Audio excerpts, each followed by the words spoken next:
Block प्रमुख का रण। नमस्कार, लोकमंच न्यूज देख रहे हैं आप, मैं हूं आपके साथ सुरभि राजपूत। यूपी में ब्लॉक प्रमुख का चुनाव 10 जुलाई को है। चुनाव के लिए आज नामांकन किया गया। आपको बता दें कि नामांकन की प्रक्रिया सुबह 11 बजे से लेकर दोपहर 3 बजे तक चली। 3 बजे के बाद नामांकन पत्रों की जांच भी होगी। 9 जुलाई को सुबह 11 बजे से लेकर दोपहर 3 बजे तक उम्मीदवारी वापस लेने का समय भी निर्धारित किया गया है। 10 जुलाई सुबह 11 बजे से दोपहर 3 बजे तक मतदान किया जाएगा। बताते चले कि 10 जुलाई को ही मतगणना भी होगी। राज्य में एक निर्वाचन आयोग के मुताबिक 10 जुलाई सुबह 11 बजे से लेकर 3 बजे तक मतदान होगा। 10 जुलाई को ही मतगणना भी होगा। साथ में चुनाव संबंधी पूरी कार्यवाही 3 दिन के अंदर ही पूरी कर ली जाएगी। बता दें आपको कि 15 ब्लॉक प्रमुखों की चुनावी सियासत में भाजपा और सपा के बीच एक कड़ी टक्कर है। यूपी में जिला पंचायत अध्यक्ष चुनाव के बाद अब ब्लॉक प्रमुख के चुनाव को लेकर तैयारियां तेज हो गई है। राज्य के निर्वाचन आयुक्त की ओर से जारी तारीखों के मुताबिक ब्लॉक प्रमुखों के चुनाव के लिए 8 जुलाई को नामांकन, 9 जुलाई को नाम वापस लेना और 10 जुलाई को मतदान के साथ नतीजे भी घोषित कर दिए जाएंगे। यूपी के अंदर 826 पदों के लिए ये चुनाव किया जाएगा। इस बीच ये भी तय हो गया है कि प्रत्याशी अधिकतम 2 लाख रुपए खर्च कर सकते हैं, जबकि नामांकन पत्र और जमानत राशि भी निर्धारित कर दी गई है।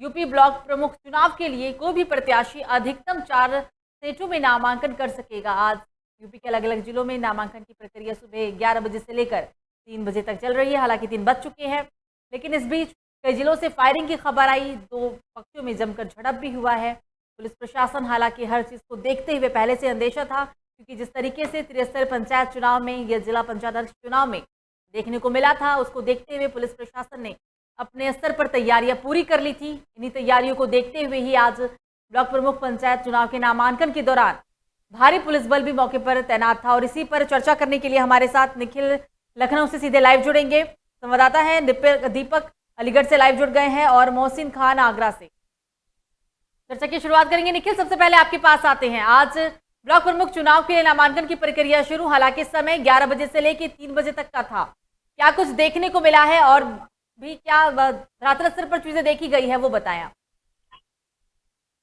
निखिल, आपको बताते चले 826 ब्लॉक प्रमुख के चुनाव होने, जिसको लेकर राजधानी लखनऊ में सुरक्षा चौबंद कर दी गई है। लखनऊ डीएम अभिषेक प्रकाश काकोरी भी गए थे, जहां पे उन्होंने सुरक्षा का जायजा लिया है।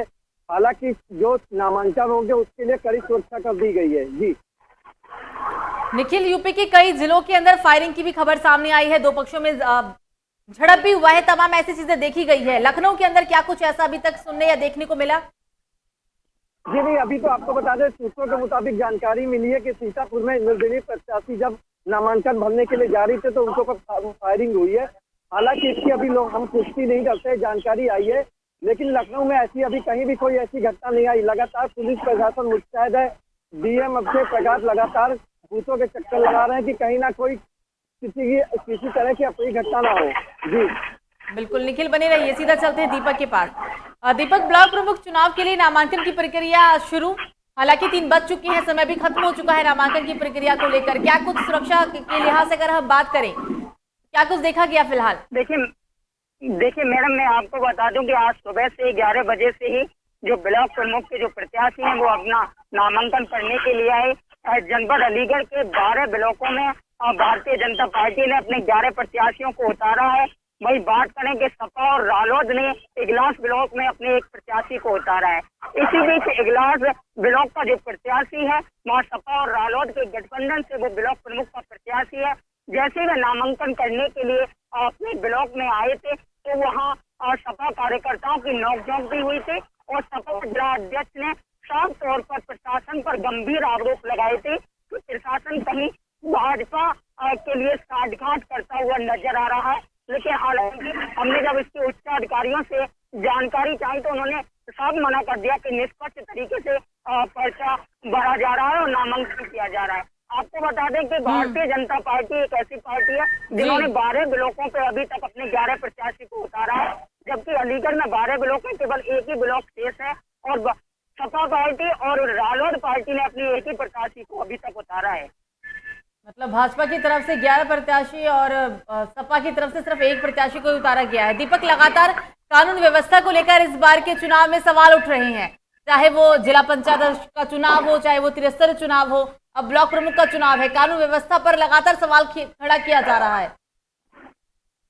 देखिए मैम बता दूं कि जनपद अलीगढ़ में जैसे ही सुबह से नामांकन दाखिल हुए थे, उसके बाद ही पुलिस फोर्स भारी मात्रा में तैनात है और समय समय पर जो उच्चाधिकारी हैं, एसडीएम कोल हैं, एसडीएम हैं और स्वयं जिला अधिकारी हैं, वो हर बात की अपडेट लेते हुए नजर आ रहे हैं और कहीं भी कोई भी शिकायत ना हो, इस तरीके से प्रशासन पूरी तरीके से मुस्तैदी से कार्य करता हुआ नजर आ रहा है।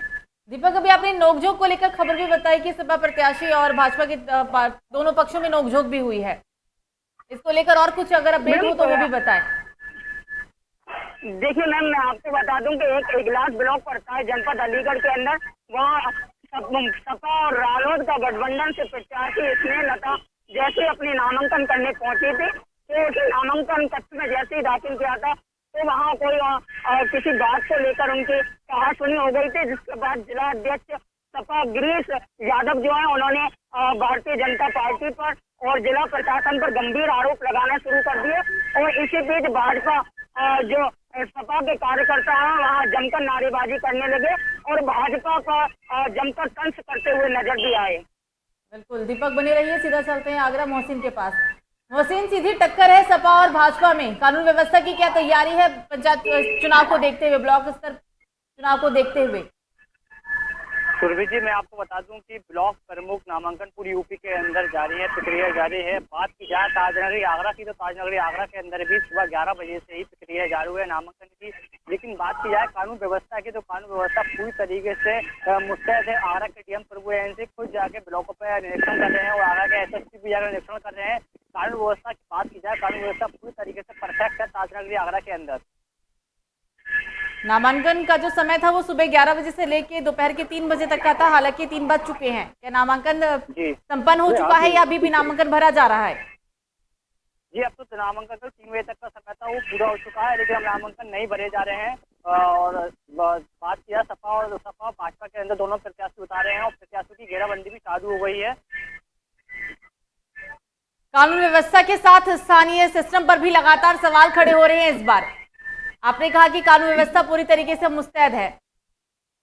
जी, बात की जाए कानून व्यवस्था की, जो सवाल खड़े हो रहे हैं वो जो वीडियो वगैरह वायरल हो रही है, सवाल खड़े हो रहे हैं कानून व्यवस्था के ऊपर, लेकिन ताजनगरी आगरा के अंदर ऐसा कुछ नहीं देखने को मिला है। ना कोई बवाल हुआ है, ना कोई वीडियो वायरल हुई है, ना कोई फायर वगैरह हुआ है। ताजनगरी आगरा की व्यवस्था पूरी तरीके से मुस्तैद है। बिल्कुल मोहसिन, बने रहिए, सीधा चलते हैं निखिल के पास। निखिल, कोरोना काल भी चल रहा है और ऐसे में कोरोना को देखते हुए प्रशासन ने कितनी तैयारी कर रखी थी? क्योंकि पिछले चुनाव की अगर हम बात करें तो पिछले चुनाव के बाद कोरोना काफी बढ़ा भी था। हालांकि दूसरी लहर थी, अब तीसरी लहर का इंतजार है क्योंकि तीसरी लहर भी आनी है। सब चीजों को देखते हुए, हर चीज से सीख लेते हुए प्रशासन ने आज कितनी तैयारी की थी?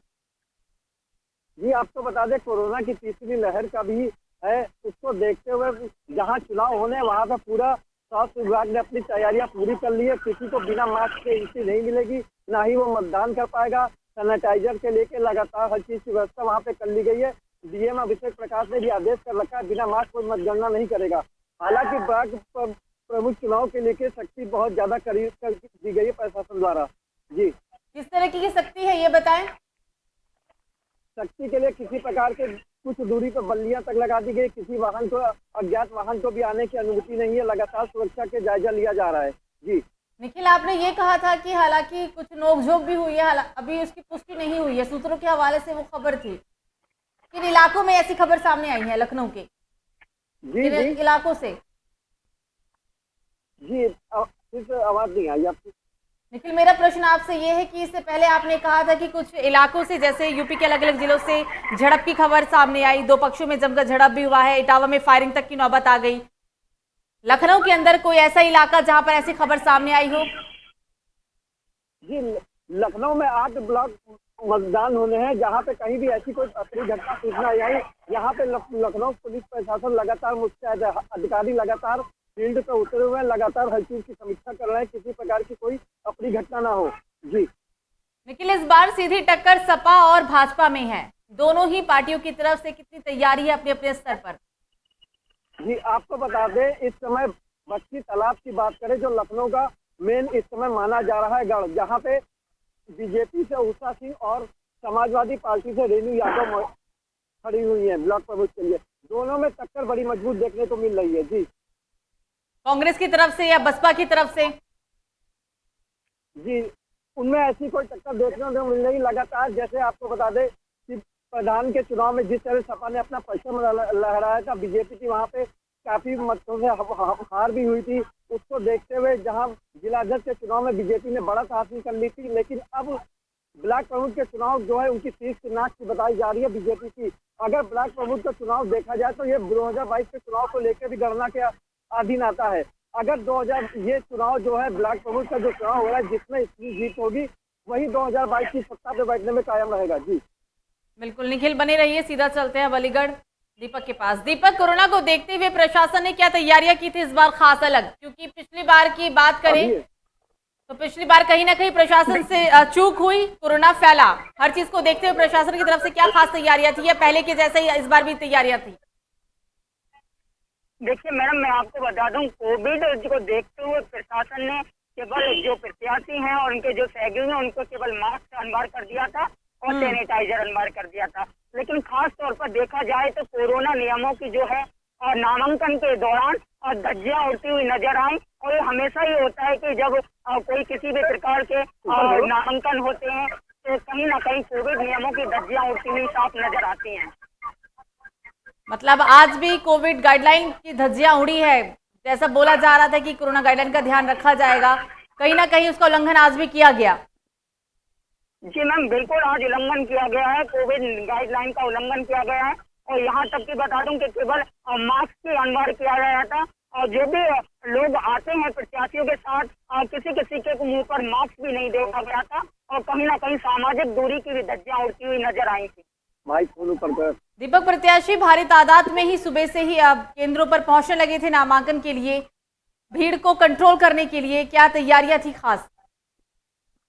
देखिए मैम, मैं बता दूं कि प्रत्याशी सुबह 11 बजे से ही नामांकन करने के लिए पहुंच गए थे। और बात अगर प्रशासन की जाए और भीड़ के कंट्रोल की जाए तो भीड़ को कंट्रोल करने से पहले ही करीब 2 किलोमीटर पहले ही बैरिकेडिंग कर दी गई थी, जिससे प्रत्याशी व उनके सहयोगी का कोई भी वाहन नामांकन कक्ष में प्रवेश न करे और जिससे वहाँ की जो कानून व्यवस्था है वो कहीं ना कहीं चरबना न जाए, इसलिए पहले से ही बैरिकेडिंग लगा दी थी।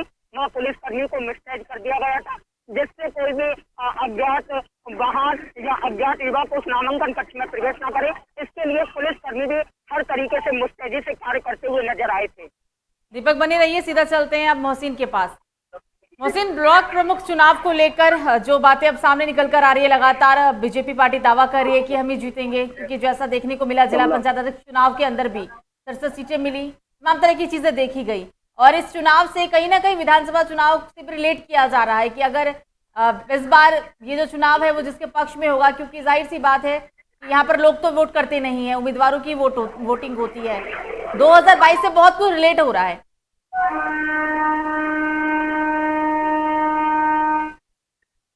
जी मोहसिन, आवाज आ रही है आपको मेरी? जी मैम। तो 2022 के चुनाव को लेकर भी अगर हम बात करें तो क्या तैयारियां हैं, क्योंकि कहीं ना कहीं इस बार की चुनावी टक्कर यूपी के अंदर घमासान है। जी सुरभि जी, मैं आपको बता दूं कि यूपी के अंदर बात की जाए चुनाव की टक्कर की तो सपा भी अपना दावा कर रही है कि इस बार भारी बहुमत से हम जीतेंगे और बीजेपी भी अपना दावा कर रही है कि इस बार भारी बहुमत से जो हम जीतेंगे 2022 में चुनाव के अंदर। जब हम बात करते हैं विधायकों से या फिर अध्यक्षों से तो उनका यही कहना होता है कि इस बार 2022 के अंदर भारी बहुमत से भाजपा जीतेगी और भारी बहुमत से सपा जीतेगी। बात की जाए नामांकन की तो ताजनगरी आगरा के अंदर 15 ब्लॉकों के अंदर नामांकन भरे जा रहे हैं।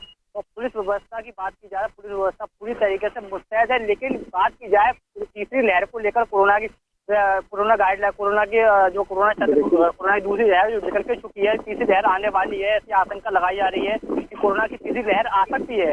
लेकिन सरकार की जो गाइडलाइन है उसका पूरी तरीके से पालन नहीं किया जा रहा है।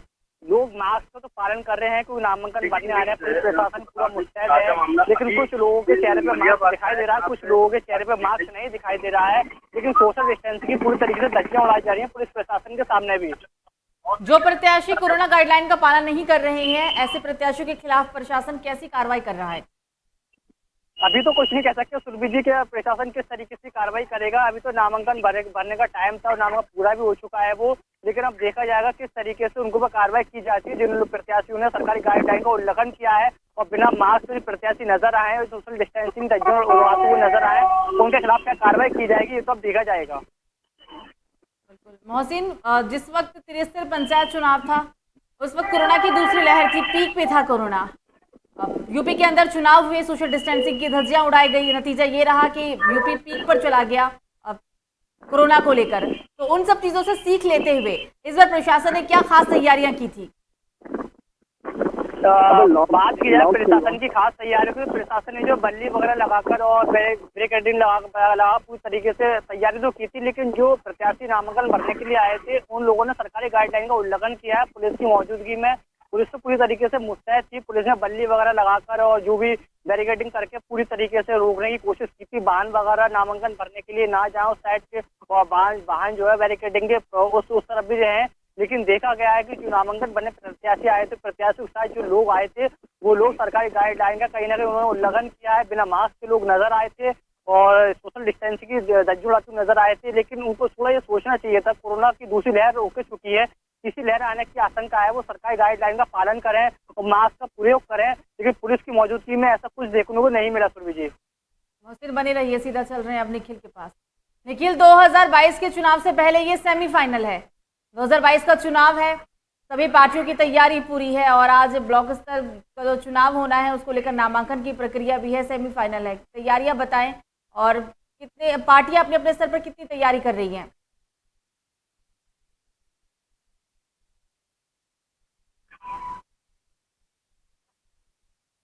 निखिल, क्या आप मुझे सुन पा रहे हैं?